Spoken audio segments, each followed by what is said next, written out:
Dear Mum and Dad, in answer to your various questions, no, I haven't been to the church with the funky sign, but I have been to various other churches in Pine Plains. That one isn't in Pine Plains.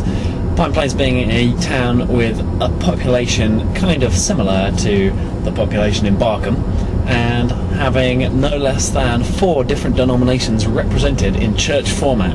I've been to 2 of those, which are the Episcopal and the Presbyterian. And in case you're wondering what the primary differences between the one and the other are, Episcopal is pretty much like church in England, and Presbyterian is pretty much like church in England, except for they say, forgive us our debtors instead of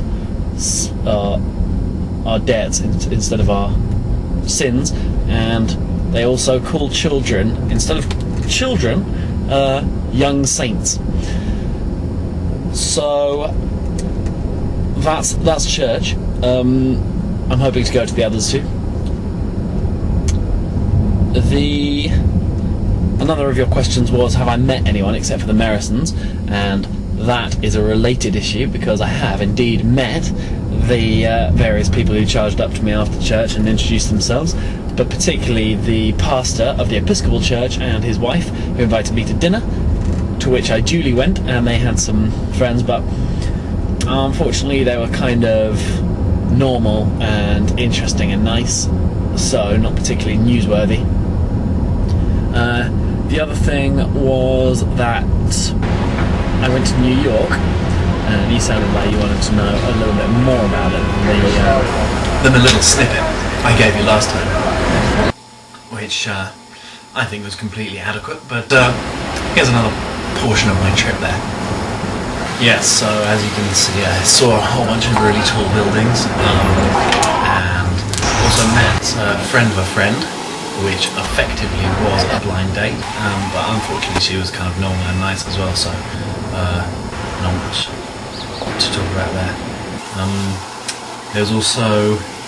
I also went to a bar by myself, which seems like a kind of tragic and desperate thing to do, but apparently it's what people do, even sometimes not when they're in a continent where they don't know anyone, just for fun. So I met some other people who also were doing the same sort of thing. They were weird in general, and New York is not short of weirdo. If it hadn't happened in a while, you get kind of affectionate. Yeah, well, I won't get too close. So it's like, do not touch. You know, a sign says, do not feed the animals. Like that. Yeah, okay, I'm a bit like an animal. You don't want to, she might bite. You know? I think I just got crazy by a crazy guy. Particularly the type who are happy to greet you on the street. I managed to film one of them.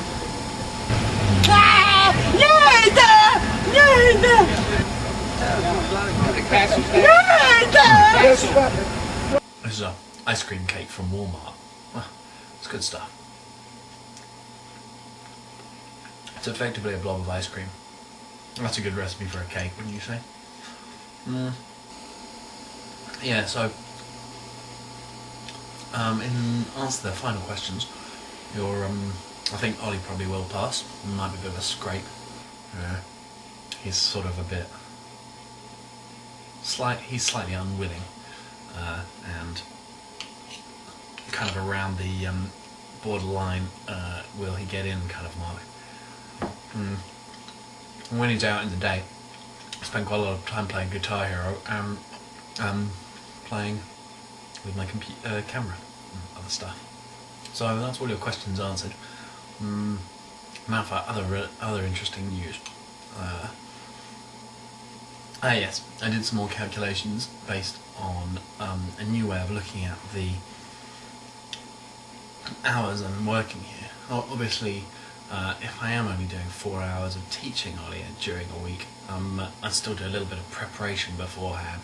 I have to do it whenever they want me to, so I'm kind of on call all the time, and I think I'm even contributing whilst asleep to the general atmosphere in the house.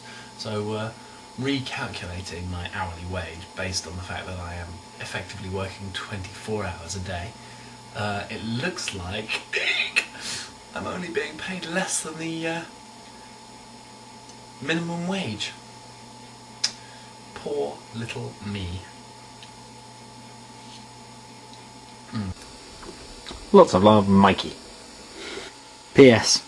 I just went to the Methodist church where I discovered that the main difference between them and the rest is that they call the sermon a meditation and they copyright their prayers. Weird.